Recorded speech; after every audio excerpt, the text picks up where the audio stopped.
to do today, just going to get a review of my 5-year-old Trax power porter from Nash.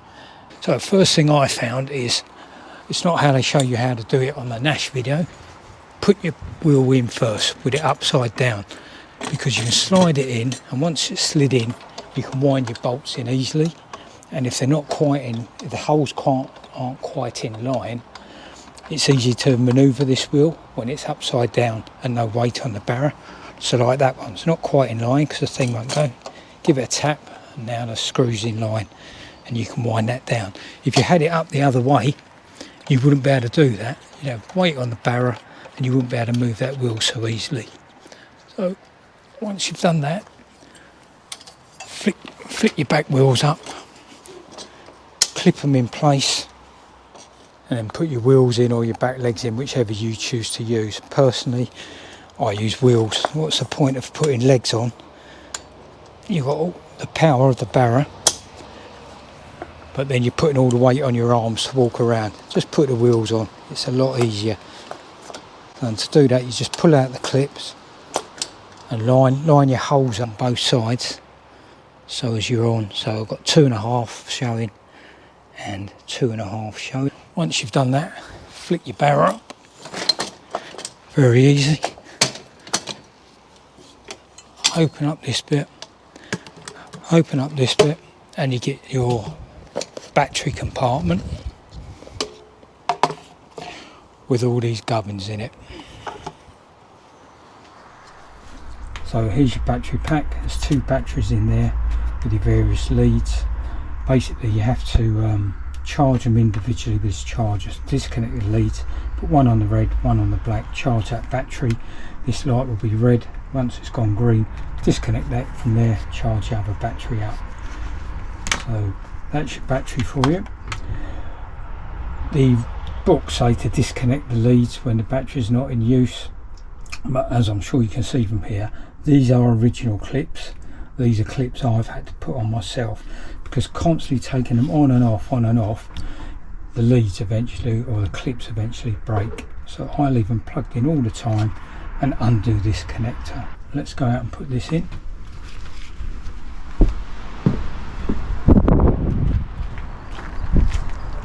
I'll have to put one of the GoPros down, I think, but basically your battery sits in there.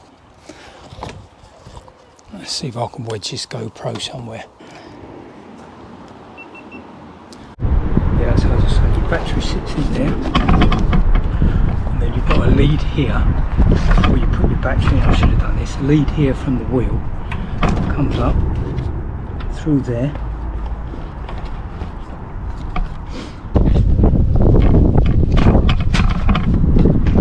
speed controller's up this end. Well, I think that's what it is, a speed controller. And then you've got these clips that have a white arrow on it, and be careful not to catch your wires. That white arrow is where the flat side is of that connector, so push that in, line it up and push it in. And then lastly, this connector goes on your wheel connector, and again there are black arrows on here. They're really hard to see. I did in the early days, I had them painted because I couldn't see them, but the paint's worn off now. So one's there and one's there. You can faintly see the white on there. So you line those up and push these connectors in.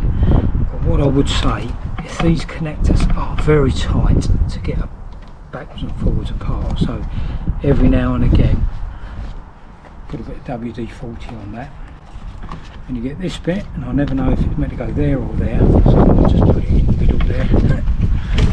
Put your lid down, clamp it down, that's that. Then you come up to inserting your handle, make sure the screws are down. And again, a little tip here, so you're trying to line that screw up with a little hole. You line your hole up. Once you're screwing that up, just take the weight off the handle. That keeps the thread square and makes it easy to screw up. If you're not supporting that handle, the thread isn't exaggerated, the thread's at an angle and it won't want to screw up. Do the other side, connect your lead up.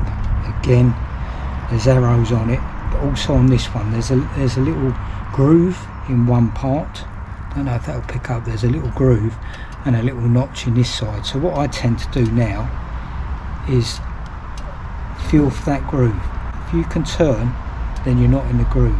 Once you're in the groove, you feel the groove click, now push it together, that's it. Once it's all set up, you've got your on off button there, all your lights come on.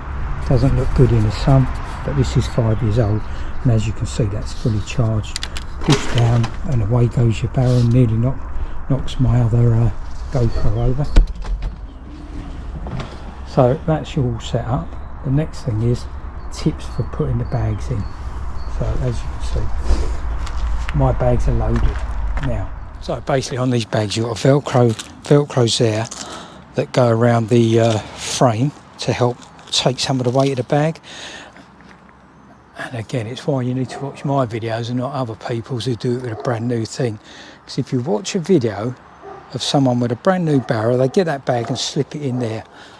As you can see, it's got stuff in it, it will not go in there. So I used to go to the lake, then take things out of the bag, load it in, reload the bag, and it used to drive me round the bend. And then one day, probably 6 or 8 months in, I was wheeling along and I'd forgotten to velcro up these bits, completely fell off. And I'm like, oh, now I've got to unload the bag to load it all again. And then like a light bulb moment, if it fell out from underneath, it must be able to go up from underneath. So that's what you do. When your bags are fully loaded, come from underneath the barrow at an angle, put it in, clip it on, and there you go. Same with the other side. Come from underneath at an angle, push it up, clip it on. And then once it's on, do your velcro ties up, and that takes the weight of the bag, and the bag will never fall off then when you're rolling along. And then lastly, the same with the front bag, you can come up from underneath. You'll never get this in from the top. Come up at an angle, drop it down, put your velcros on, and there's your barrow ready to go. So I actually met an old boy at one of the club lakes that I fish, and he didn't have any bags on it, and he's got a piece of wood on top and then puts his normal bags on top. I said, why'd you do that? He said, too much hassle. Unloading bags, putting them in. I showed him that from underneath, lift it up, put them in, and it was like, well, he just felt a bit silly, to be honest, but that's not what they tell you to do. They tell you to put it in from the top, which is physically impossible when the bags are full. Same with the handle thing. I used to fish a lake in Reading, or Caversham actually, and an old boy there had the same barrow as me, and he used to struggle getting the handle on. When I showed him those, lift it up so it's thread square, and away you go. So that's it.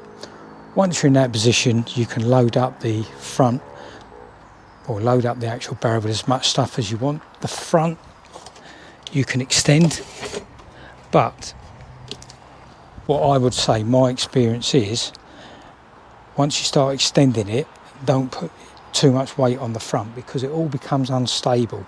You want more weight on the barrow in the middle. And for me personally, I do take a lot of gear when I go on weekend sessions, but on a day session, that's all I need. I don't need anything else on there apart from my rod bag and my chair. So there you go. As I say, this barrow is 5 years old now and still going strong. When I used to fish at Caversham, it was half a mile walk from the car park to the very first swim. Well, I'd spend a weekend there, sometimes 3 days there, maybe move swims a few times, go back to the car. Never had to recharge those batteries. I think the spec is 4 to 5 miles they're meant to last for. And certainly I know my friend who I go with, he goes months without recharging his batteries. So yeah, there you have it. For me, that is a piece of kit that I would not be without ever again. As I say, this is the Nash Trax Metro Power Barrow, I think it's called. If you're in the market for a Barrow, I can highly recommend these. I can't comment on other Barrows, but I know 5 people have got this particular model, one person who's got the slightly cheaper model that just has the one bag at the front. And yeah, all of us love our Barrows. So thanks for watching.